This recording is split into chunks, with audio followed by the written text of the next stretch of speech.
بسم الله الرحمن الرحيم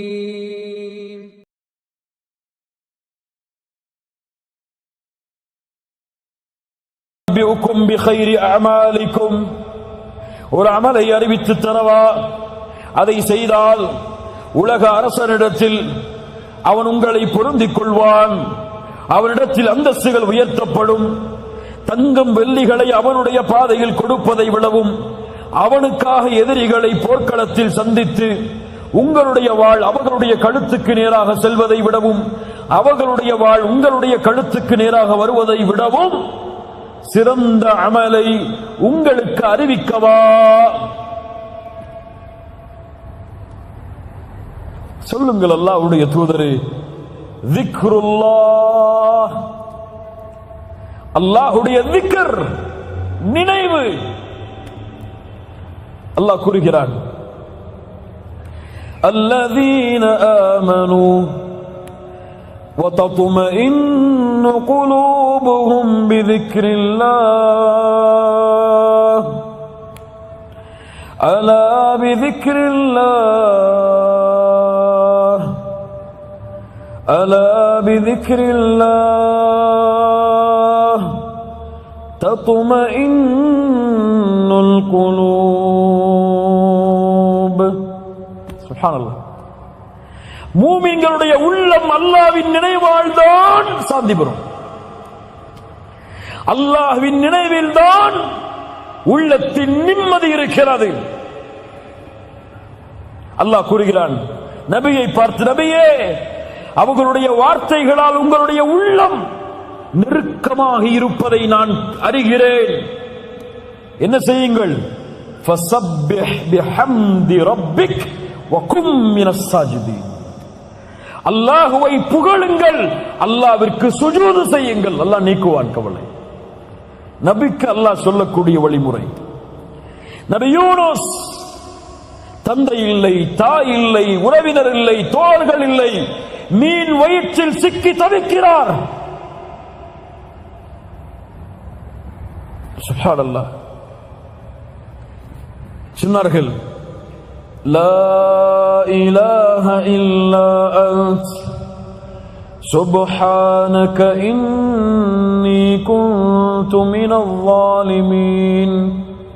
படைத்த இறைவனே, உன்னை தவிர இறைவன் இல்லை. சுப்ஹானக், நீ பரிசுத்தமானவன், நானோ அநீதம் இழைத்தவன். யா அல்லாஹ். அல்லாஹ் மீன் வயிற்றிலிருந்து வெளியாக்கினான் நபி யூனுஸை. சுப்ஹானல்லாஹ். அல்லாஹ்வுடைய தூதர் சொன்னார்கள், நபி யூனுஸ் அவர்கள் கூறிய லா இலாஹ இல்லா அன்த சுப்ஹானக இன்னீ குன்து மினல் ஸாலிமீன் என்ற ஒரு திக்ரை ஒருவர் செய்து அல்லாஹ்வை அழைத்தால் அல்லாஹ் அந்த அழைப்பிற்கு பதில் கொடுக்காமல் இருப்பதில்லை. சுப்ஹானல்லாஹ். அடுத்த மிக அழகான திக்ர், ஹஸ்புனல்லாஹ் ஹஸ்புனல்லாஹு வ நிஅமல் வகீல். அல்லாஹ் போதுமானவன், அவனே எனக்கு பொறுப்பாளன். இப்ராஹிம் நெருப்பில் வீசப்படும் பொழுது சொன்னார், ஹஸ்புனல்லாஹ், என் ரப்பு எனக்கு போதுமானவன், அவன் பொறுப்பாளன்.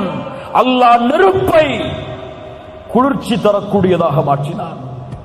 சஹாபாக்கள் சொல்லுவார்கள், எதிரிகள் எல்லாம் உங்களுக்கு எதிராக ஒன்று கூடி விட்டார்கள்.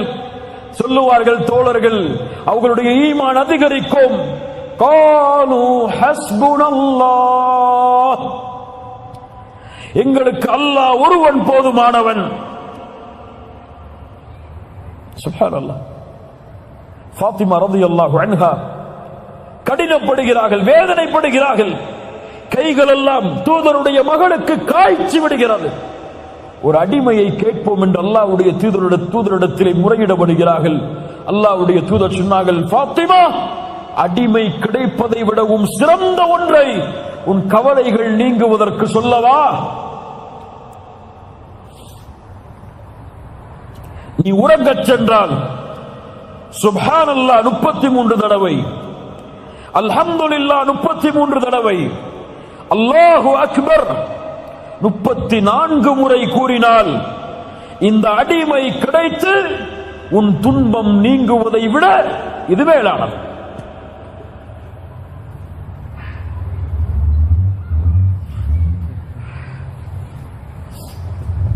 அடிமை கிடைத்து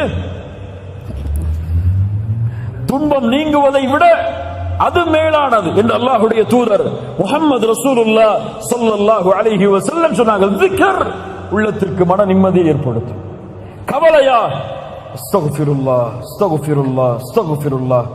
துன்பம் ஏற்படுகிறதா சுப்ஹானல்லாஹ் சுப்ஹானல்லாஹ் சுப்ஹானல்லாஹ்.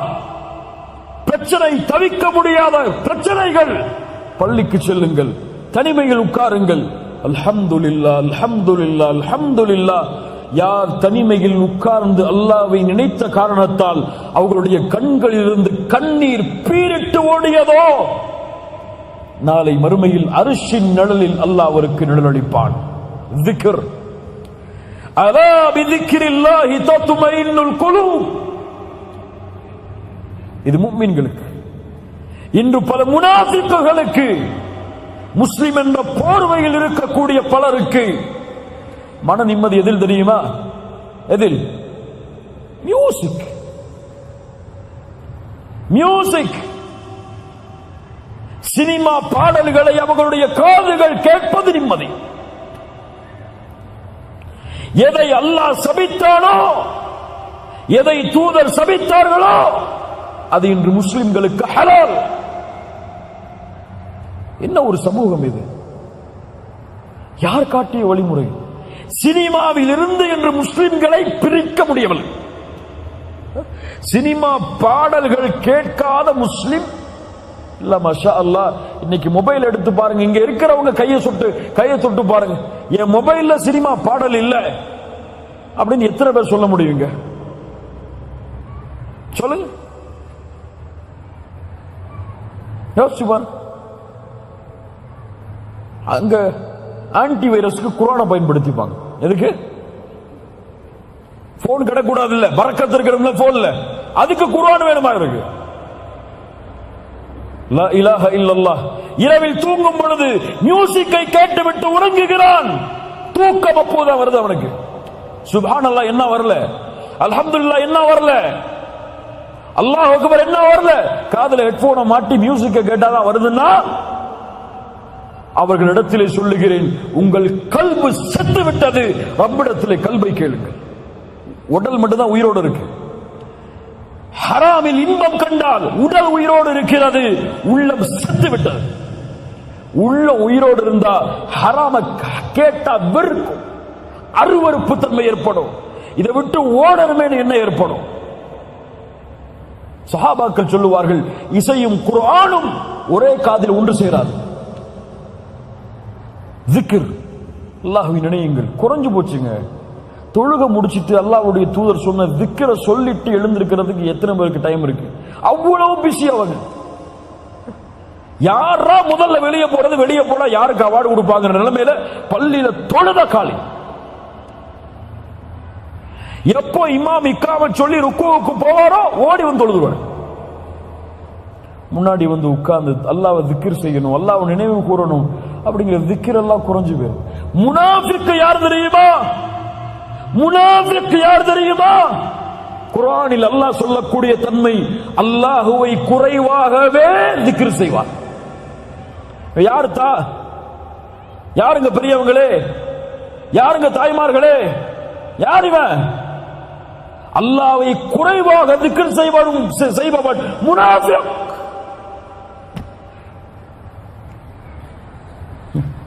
இங்க சுப்ஹானல்லாஹ், அல்ஹம்துலில்லாஹ், அல்லாஹு அக்பர், லா இலாஹ இல்லா அன்த சுப்ஹானக இன்னி குன்து மினல் ஸாலிமீன், ஹஸ்புனல்லாஹு நிஅமல் வகீல், சுப்ஹானல்லாஹி வ பிஹம்திஹி அதத ஹல்கிஹி வ ரிதா நஃப்ஸிஹி வ ஸீனத அர்ஷிஹி வ மிதாத கலிமாத்திஹி.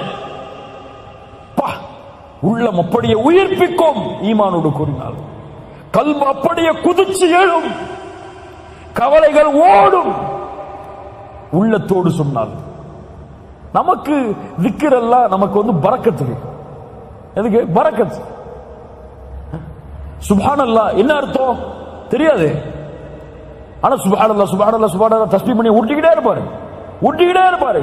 கையில ஒரு மிஷின் வச்சு தட்டிக்கிட்டே இருப்பாரு. எவ்வளவு சொன்னீங்க? 1000 முறை 2000 முறை. என்னத்த அர்த்தம் தெரியாது.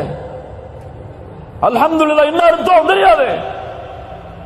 இத்தனை வருஷம் தொழுறீங்கல்ல, சமி அல்லாஹு லிமன் ஹமிதா என்ன அர்த்தம்? சமி அல்லாஹு லிமன் ஹமிதா என்ன அர்த்தம்? இந்த கூட்டத்தில் எழுப்பி கேட்டா 190 பேருக்கு தெரியாது. இல்ல மாஷா அல்லாஹ், அல்லாஹ் பாதுகாத்தவர்களை தவிர. ஏன்? ஆர்வம் இல்லைங்க. கல்பு ஒன்று சேரல, கல்பு அமைதி கிடைக்கல, கல்புக்கு நிம்மதி கிடைக்கல.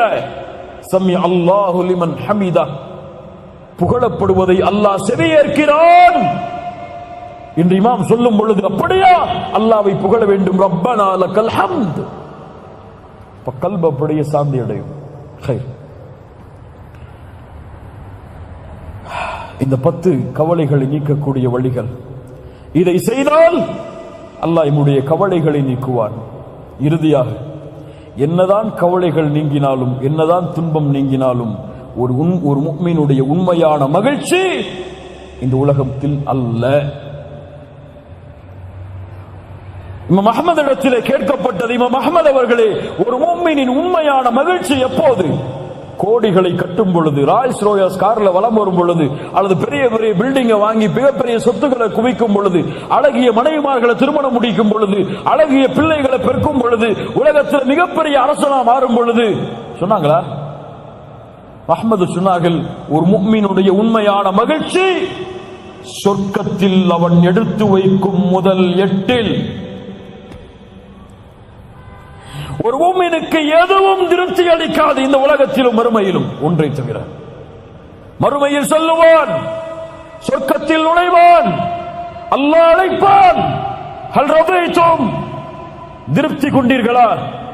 எப்படி அல்லாஹ் திருப்தி கொள்ளாமல் இருக்க முடியும்? உங்களுக்கு கொடுத்த இந்த சொர்க்கங்களை, அருட்கொடைகளை விட சிறந்ததை உங்களுக்கு கொடுக்கவா? யா அல்லாஹ், அது என்ன இருக்க முடியும்?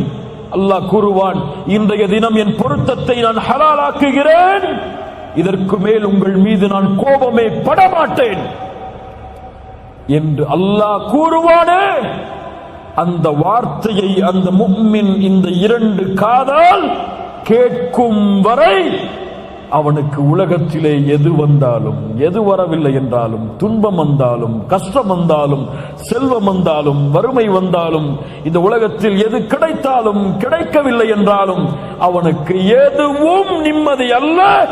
அவனுடைய உண்மையான நிம்மதி இந்த வார்த்தையில் தான். சொர்க்கம் தான் ஒரு முஃமினுடைய உண்மையான மகிழ்ச்சி.